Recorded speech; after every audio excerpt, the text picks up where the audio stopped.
Hello and welcome to this edition of Pacific Magazine. I'm Air Force Staff Sergeant Mike Lahrman, and today I'll take you to the Kingdom of Cambodia. Here, just outside the capital of Phnom Penh, we'll get an inside look at Angkor Sentinel 2014, an annual exercise co-sponsored by U.S. Army Pacific and the Royal Cambodian Armed Forces. Together, they spend 2 weeks actively training in things like detecting and combating explosives, saving lives on the battlefield, and expertly managing critical situations from a command post perspective. I'll also introduce you to one soldier who truly knows the meaning of selfless service. They can also lose their sense of smell. We start off in the classroom. One of the keys to Angkor Sentinel's success is found in the crawl, walk, run structure of the training. Impulsiveness, language processing. It's definitely nice to be able to talk about what you're going to be doing and the concepts behind the ideas before you actually start putting them all together. Instructing Cambodians can come with a challenge. Occasionally, Sergeant Schrader runs into the language barrier. Traumatic brain injury, often referred to as a TBI. Is that translated all, TBI? There's definitely a language barrier here for sure. It's hard to explain. They don't have certain words for certain things that we have. But with a little help, that barrier is an easy hurdle. They have skates. Something that's very, very beneficial to us is we actually have doctors that are interpreters, and so they know a lot of the advanced medical terminology to be able to relay that the best they can to their soldiers. Keeping with the theme of crawl, walk, run, the Cambodian soldiers will progress to the field to put classroom lessons into action. This is the final task for the advanced medical portion of Angkor Sentinel 2014. The training is in many ways identical to the Army's combat life-saving course. But as Army Staff Sergeant Aaron Bray points out, not all of that CLS curriculum applies in Cambodia. Through AAR comments, after action review comments, it was determined that the CLS didn't quite fit perfectly for Cambodia. So there were some things like snow blindness, cold weather injuries that didn't apply to Cambodia. It didn't apply to the places that they deployed with the UN for peacekeeping missions. Bray and his team rewrote the program, building it to precisely fit the needs of the RCAF. And we submitted it to the embassy here and to our FDO, and they said, yeah, you can use that. And so we've been training that for 2 years now, and we find it to be a very successful product. A well-tailored medical training program is crucial to the Cambodians, as what they practice here could play out in future real-world missions. Well, we're teaching the MPMEC for the most part. There's the Gendarmerie, which is their police force, the RCAF, which is the Royal Cambodian Armed Forces, and the MPMEC, which is their National Mine Clearing Program. So these guys go out to different countries and they go on UN missions where they clear mines. So there's a high probability of blast injuries, of severe life-threatening injuries that they'll be able to apply this to directly. At Angkor Sentinel, Cambodian soldiers receive a lot of medical training. Then there's the CPX, Command Post Exercise, running operations from behind the curtain. But you also hear a lot of talk about the STIX. STX is another acronym, and it stands for Situational Training Exercise. Sergeant Mike DeLulo is one of the instructors. All of you guys, whoa! My crew and I are on the STIX lanes, and we're teaching the Cambodians different moving techniques and reacting to contact. The STIX includes 2 other lanes, counter IED and room clearing. Ask any of the instructors and they'll tell you they're very impressed with the Cambodian soldiers. And to continue to keep up the good work. Of course, they start off a little bit shaky, but they always grow to be those men in the future. And they really showed that today. You're going to be a good leader, sir. You are. Angkor Sentinel features the STIX every year. But this year, as Sergeant Chris Camione explains, the 116th Cavalry Brigade and U.S. Army Pacific installed a new level to the training.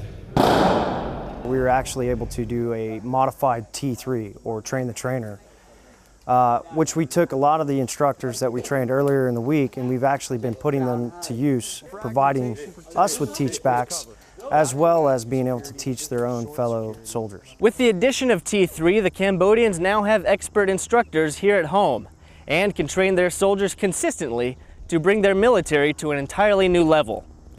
Once the STIX training is complete on the lanes, It all wraps up with the culminating event. This portion of training leads soldiers on patrols,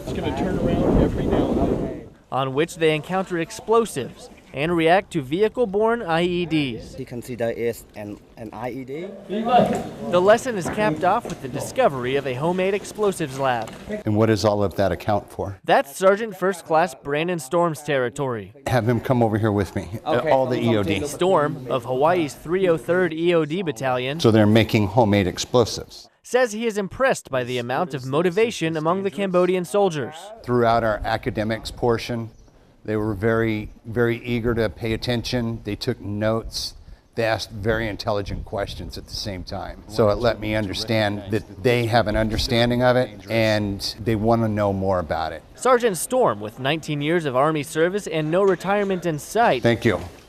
Thank you. takes pride in instructing his own soldiers as he did when he was assigned to the Training and Doctrine Command. And he carries that same attitude abroad. I really enjoy that, passing that knowledge to the next generation to, better themselves. They're stronger, they're faster, they're smarter. Now they need that experience. And the only place that they're going to find that experience is by taking it from elders and gaining their own experiences. I get to do the same here with the Cambodians. Here at Angkor Sentinel 2014, that enthusiasm on both the U.S. and Cambodian sides of training shines, providing the comforting knowledge that the Cambodian soldiers will leave the exercise well prepared for what might lie on the road ahead. In another section of training, the Command Post Exercise, or CPX, makes up a major portion of Angkor Sentinel. It's designed to teach the Royal Cambodian Armed Forces the MDMP, or Military Decision-Making Process, used by the United States Army. We're here to assist them to plan and prepare for natural disasters, for other activities that they have locally.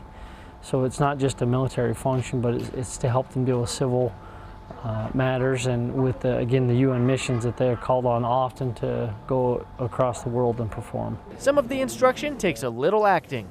We use role players, both American and Cambodian, that represent either local mayors, military commanders, or other actors or other injects that would impact the situation that's occurring, so that the battalions have to engage them and talk with them in order to get information to develop the situation. Captain Lee Narin plays the role of a city mayor. He says while the task was difficult at first, he is gaining the confidence he needs to succeed. At first I felt afraid, but after going over the script, I was more comfortable. And by the completion of the exercise, Major Johnson expects Captain Narin and the rest of the RCAF will feel more than just comfortable. It's pretty successful because it forces both the role players to be prepared, and it also forces the battalions who come to talk with them on how to use local customs and courtesies, and also how to effectively communicate their intent to somebody through interpreters and through means and ways that they're not used to. Every day at Angkor Sentinel, American soldiers train hard in the Cambodian heat. But if you're looking for arguably the hardest working soldier on the camp, you won't find him on the training field. Staff Sergeant Ulysses Middlestat is known for being a great asset to the 116th Cavalry Brigade, though he's not all that fond of talking about himself. They had to throw out that Soldier of the Year deal, didn't they? In 2011, Middlestat won Soldier of the Year at the state level in Idaho. At Angkor Sentinel 2014, he looks like he'd be a strong candidate again, but he's just doing his job. As technical food advisor, he ensures the Cambodian staff kitchen meets proper standards, watching over 3 meals a day for over 200 American and Cambodian soldiers. Usually here by 04 in the morning and usually wrapping at about 2200. With those hours, does he even get any sleep? Very little. Middlestat says the job has provided an enjoyable learning experience. Culturally, it has been great to learn how they operate different than us, per se, and how to just interact with them in a way that's acceptable the entire time, just to get the mission accomplished. He's even learning new cooking methods. Beef fried rice is what he's making. One of the things they do is they cook off woks. So a big pan and everything they cook takes place in there. Meanwhile, the Cambodian cooks have picked up new recipes. It's been really fun to watch them cook some American-style meals, such as omelets and eggs and pancakes. But everything else is done inside those woks, even the bacon, for example. Amidst the multicultural cooking, Sergeant Middlestat's focus is food safety, and seeing the progress has been rewarding. Getting to know the people, hopefully doing something that will make a difference for them in the future, to see their level of just safety, for example, and food handling process. Just see that go to a whole different level than what they're used to in this country, or their standards. After all the hard work, it all wrapped up with a closing ceremony, complete with an appearance by Major General Gary Hara, Deputy Commanding General of Army National Guard, U.S. Army Pacific. This year's exercise underscores an important truth in today's world, that the challenges we face offer new opportunities for cooperation. General Hara added that the annual Angkor Sentinel exercise considerably assists in bettering U.S. and Cambodians' respective missions around the world. I am convinced that our militaries have greatly improved in our capacity to conduct combined operations and are now better prepared to execute regional HADR and global peacekeeping operations. And that's your look into Angkor Sentinel 2014 from the Peacekeeping Operations Center in the Kingdom of Cambodia. From all of us at AFN Pacific, thanks for watching.